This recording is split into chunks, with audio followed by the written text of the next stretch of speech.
ಇಡೀ ಬೆಂಗಳೂರಲ್ಲಿ ಜಲಕ್ಷಾಮ ಎದುರಾಗಿದೆ. ಕುಡಿಯೋ ನೀರಿನ ದೊಡ್ಡ ಸಮಸ್ಯೆ ಎದುರಾಗಿದ್ದು ಪ್ರತಿ ಭಾಗದಲ್ಲೂ ಕೂಡ ಕುಡಿಯೋ ನೀರಿಗಾಗಿ ಹಾಹಾಕಾರ ಶುರುವಾಗಿದೆ. ಜನ ಕುಡಿಯೋ ನೀರು ತುಂಬಿಕೊಳ್ಳೋದಕ್ಕೆ 2-3 ಕಿಲೋಮೀಟರ್ ದೂರ ಹೋಗುವಂತಹ ಸ್ಥಿತಿ ನಿರ್ಮಾಣವಾಗಿದೆ. ಅದರಲ್ಲೂ ಕೂಡ ನಾಯಿಂಡಲ್ಲಿರುವಂತಹ ಸ್ಲಂ ಬೋರ್ಡ್ನ ಕ್ವಾರ್ಟರ್ಸ್ ಏನಿದೆ ಈ ಭಾಗದಲ್ಲಿ 1080 ಕುಟುಂಬಗಳು ಇಲ್ಲಿ ವಾಸವಾಗಿದ್ದಾವೆ. ಇಂತಹ ದೊಡ್ಡ ಪ್ರಮಾಣದ ಒಂದು ಕ್ವಾರ್ಟರ್ಸ್ ಅಲ್ಲಿ ಕುಡಿಯೋ ನೀರಿನ ದೊಡ್ಡ ಸಮಸ್ಯೆ ಇದೆ. ಸರ್ಕಾರ ಮನೆ ಕಟ್ಟಿಕೊಟ್ಟಿದೆ, ಆದ್ರೆ ಕುಡಿಯೋಕೆ ನೀರು ಮಾತ್ರ ಕೊಟ್ಟಿಲ್ಲ ಅನ್ನೋ ಒಂದು ಆರೋಪಗಳು ಕೂಡ ಇದಾವೆ. ಇರುವಂತಹ ಬೋರ್ಗಳು ಕೆಟ್ಟು ಹೋಗಿದ್ದಾವೆ, ಕುಡಿಯೋ ನೀರು ಬರ್ತಾ ಇಲ್ಲ. ಬರುವಂತಹ ನೀರು ಕೂಡ ಸ್ಮೆಲ್ ಅಂದ್ರೆ ವಾಸನೆ ಬರುವಂತಹ ಒಂದು ವ್ಯವಸ್ಥೆ ಇರುವಂತದ್ದು. ಈಗಾಗಲೇ ಎಲ್ಲರೂ ಕೂಡ ಈ ಭಾಗದ ಜನ ಪ್ರತಿಭಟನೆ ಮಾಡುವಂತಹ ಕೆಲಸ ಕೂಡ ಮಾಡ್ತಿದ್ದಾರೆ. ಎಲ್ಲರೂ ಕೂಡ ನೀರ್ ಬೇಕಂತ ಹೇಳಿ ಒತ್ತಾಡ ಮಾತಾಡುವಂತ ಜೊತೆಗೆ ಮಾತಾಡೋಕೆ ಈ ಭಾಗದ ಜನ ಇದ್ದಾರೆ. ಮೇಡಮ್, ಎಷ್ಟು ದಿನಕ್ಕೊಂದ್ಸತಿ ನೀರು ಬರುತ್ತೆ? ನಮ್ಗೆ 4 ತಿಂಗಳಿಂದ ಬಂದಿಲ್ಲ ಸರ್. ಇವಾಗ ಒಂದು ವಾರಕ್ಕೆ ಒಂದ್ಸಲಿ ಬರ್ತಾ ಇದೆ. ಒಂದೊಂದು ಬಿಲ್ಡಿಂಗ್ ಅಲ್ಲಿ ಎಲ್ಲೋ ಒಂದ್ಸಲಿ ಬರ್ತಾ ಐತೆ ಸರ್. ನಾವು ಎತ್ತಕ್ಕಾಗಲ್ಲ, ವಯಸ್ಸಾದವ್ರು ಇದ್ದಾರೆ, ಮಕ್ಕಳು ಐತೆ, ಚಿಕ್ಕ ಚಿಕ್ಕ ಮಕ್ಕಳು ಇರೋರು, ಕೈ ಕಾಲು ಬರ್ದೇ ಇರೋರು ಇದ್ದಾರೆ, ಎಲ್ಲಾರು ಇದ್ದಾರೆ ಸರ್. ಕುಡಿಯೋ ನೀರು ಇಲ್ಲ, ಬೋರ್ ನೀರು ಇಲ್ಲ. ಹೆಂಗ್ ಸಾಯ್ಬೇಕು ಸರ್? ನಾವು ಕೆಲ್ಸಕ್ಕೆ ಹೋಗಲ್ಲ, ಇಲ್ಲ ನೀರು ತುಂಬೋದಾ? ಹೆಂಗ್ ಸರ್ ಮಾಡೋದು ಜೀವನ? 6-7 ತಿಂಗಳಿಂದ ನಮ್ಗೆ ಇದೇ ವನವಾಸ ಆಗೈತೆ. ಎಷ್ಟ್ ದಿನ ಅಂತ ಒಂದಿನ 2 ದಿನ ಇರ್ಬೋದು ನಾವು ನೀರ್ ಇಲ್ದಿರ, ಮಿನಿಮಮ್ 1 ವಾರ ಇರ್ಬೋದು. ತಿಂಗಳು ಗಂಟ್ಲೆ ಹಿಂಗಿದ್ರೆ ನಮ್ ಗತಿಯೆಲ್ಲ ಏನಾಗೋದು? ದುಡ್ಡು ಕೊಟ್ರು ಟ್ಯಾಂಕ್ ವಾಟರ್ ಸಪ್ಲೈನು ಬರ್ತಾ ಇಲ್ಲ ಏರಿಯಾಗೆ. ದುಡ್ಡು 500 ರೂಪಾಯಿ ಇದ್ದಿದ್ದು ವಾಟರ್ ಸಪ್ಲೈ ಇವತ್ತು 2,500 ಕೇಳ್ತಾ ಇದಾರೆ. ನಾವು ಕೊಡೋಕು ಸಿದ್ಧ ಇದೀವಿ, ಆದ್ರೆ ಬರ್ತಾ ಇಲ್ಲ ವಾಟರ್ ಸಪ್ಲೈ. ನಾವ್ ಹೆಂಗ್ ಜೀವನ ಮಾಡೋದು? ಈ ತರ ಇದ್ರೆ ನಮ್ ಜನಗಳು ಏನಾಗೋದು ಹೇಳಿ? ಮನೆ ಹೆಂಗ್ ನಡೆಸ್ತಿದ್ರ? ಮಕ್ಕಳೆಲ್ಲ ಹೆಂಗ್ ಮಾಡ್ಬೇಕು? ಎಲ್ಲ ನಡೆಸಬೇಕಲ್ಲ. ರಾತ್ರಿ 1 ಗಂಟೆ 2 ಗಂಟೆ ನಿದ್ದೆ ಹೇಳ್ತೀರಾ, ನೀರ್ ಅಲ್ದಾಡ್ತೀವಿ ನಾವು. ಯಾವ್ದಾದ್ರೆ ಒಂದ್ ಕಡೆ ಬಿಟ್ರೆ ಹೋಗಿ ತೊಟ್ಟಿಗೆ ನೀರ್ ಹಾಕಿ ಸೇರ್ತಾ ಇದೀವಿ, ಬಕೆಟ್ ಹಾಕಿ. ನಾವೆಲ್ಲ ಹೆಂಗ್ ಜೀವನ ಮಾಡೋದು ಹೇಳಿ? 2 ಗಂಟೆ ರಾತ್ರಿ ಬೆಳಗ್ಗೆ ಕೂಲಿ ಕೆಲಸಗಳು ಹೋಗೋದು, ನೈಟ್ ನಿದ್ದೆ ಕಾಯ್ಕೊಂಡಿದ್ರೆ ಹೆಂಗ್ ಸರ್? ನಾವ್ ಹೇಳಿ, ಮನೇಲಿ ಪೇಷಂಟ್ ಇಟ್ಕೊಂಡು ಮಕ್ಕಳನ್ನ ಇಟ್ಕೊಂಡು ನಾವೇನ್ ಮನಸ್ಸು ಮಾಡಬೇಕು? ತುಂಬಾ ಇದಾಗ್ಬಿಟ್ಟಿದೆ ಸರ್ ನಮ್ಗೆ ನೀರಿಂದ. ನಮ್ಗೆ 2 ಗಂಟೆ 3 ಗಂಟೆ ಬರ್ಬೇಕು ಅಷ್ಟೊತ್ತಲ್ಲಿ ಸರ್. ನಾವು ಹಗಲೆಲ್ಲ ಕೂಲಿ ಕೆಲ್ಸಕ್ಕೆ ಹೋಗೋದು, ನೈಟ್ ಹಿಂಗ್ ಮಾಡ್ಬೇಕು ಸರ್.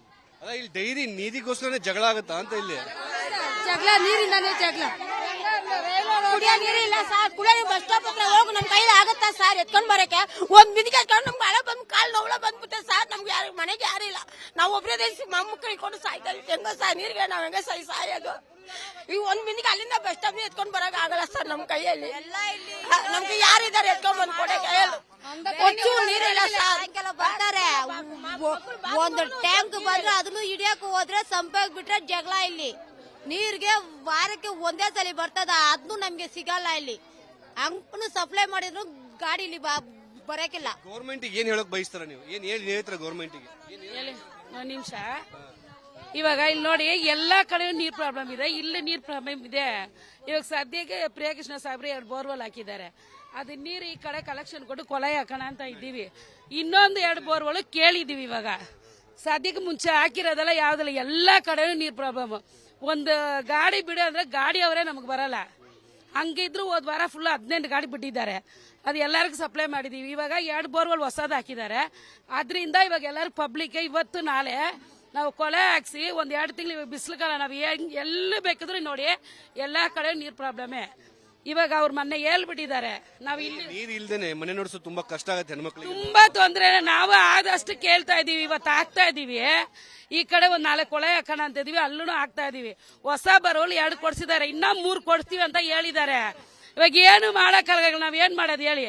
ನಾಳೆ ಹೋಗಿ ಎಲ್ಲ ಕೇಳ್ತೀವಿ, ನೋಡೋಣ. ಅದಾದ್ರೆ ಅವ್ರು ಮಾಡ್ಕೊಡ್ತಾರೆ. ಸೊ ಈ ಭಾಗದ ಜನಕ್ಕೆ ಅದು ಎಷ್ಟು ಮಟ್ಟಿಗೆ ನೀರಿನ ತೊಂದರೆ ಇದೆ ನಾವು ನೋಡ್ತಾ ಇದ್ದೀವಿ. ಎಲ್ಲರೂ ಕೂಡ ಇದಕ್ಕೇನು ಕೆಟ್ಟು ಹೋಗಿರುವಂತಹ ಬೋರ್ವೆಲ್ ಸರಿಪಡಿಸಿದ್ರೆ ನೀರು ಬರುತ್ತೆ ಅನ್ನೋ ಒಂದು ಭರವಸೆ ಕೂಡ ಇದೆ. ಸೊ ಆದ್ರೆ ಈ ಭಾಗದಲ್ಲಿ ಚಿಕ್ಕ ಮಕ್ಕಳು ಕೂಡ ಸಾಕಷ್ಟು ಜನ ಇದ್ದಾರೆ. ಬೇಕಾಗುತ್ತೆ ನೀರ್ ಇಲ್ದ್ರೆ ಏನು ಮಾಡಕ್ಕೆ 4 ತಿಂಗಳು ತುಂಬಾ ಕಷ್ಟ ಪಡ್ತಾರೆ. ಸ್ವಲ್ಪ ಸಹಾಯ ಮಾಡಿ ನೀರ್ ಬಿಡಕ್ಕೆ ಕೆಲಸ ಮಾಡಿ ಅಷ್ಟೇಪ್ಪ. ನೀರಿಲ್ಲ ಅಂದ್ರೆ ಯಾವುದು ನಡೆಯಲ್ಲ. ಅನ್ನ ಇದ್ರೂ ಸರಿ, ಹೊಟ್ಟೆಗೆ ಅನ್ನ ಇದ್ರು ನೀರು ಇರ್ಬೇಕು. ಜೀವ ಉಳಿಯೋದಕ್ಕೆ ನೀರು ಇರ್ಬೇಕು. ಮೈನು ನೀರಿದ್ರೆ ಸಾಕು, ಅದು ಒಂದು ದಾರಿ ಮಾಡ್ಕೊಡಿ. ಸೊ ನಮಗೆ ನೀರಿದ್ರೆ ಸಾಕು, ಯಾಕಂದ್ರೆ ಟ್ಯಾಂಕರ್ಗಳಿಗೆ 2,000 ರೂಪಾಯಿ 2,500 ಕೊಡ್ತೀವಿ ಅಂದ್ರೂ ಕೂಡ ಯಾರು ಕೂಡ ಬರ್ತಾ ಇಲ್ಲ. ಈಗ ಸದ್ಯಕ್ಕೆ ನೀರ್ ಬಂದ್ರೆ ಸಾಕು ಅನ್ನೋ ಒಂದು ಮಾತನ್ನು ಕೂಡ ಹೇಳ್ತಾರೆ. ಕ್ಯಾಮರಾ ಪರ್ಸನ್ ಲೋಕೇಶ್ ಜೊತೆಗೆ ಮುತ್ತಪ್ಪ, ವಿಸ್ತಾರ ನ್ಯೂಸ್, ಬೆಂಗಳೂರು.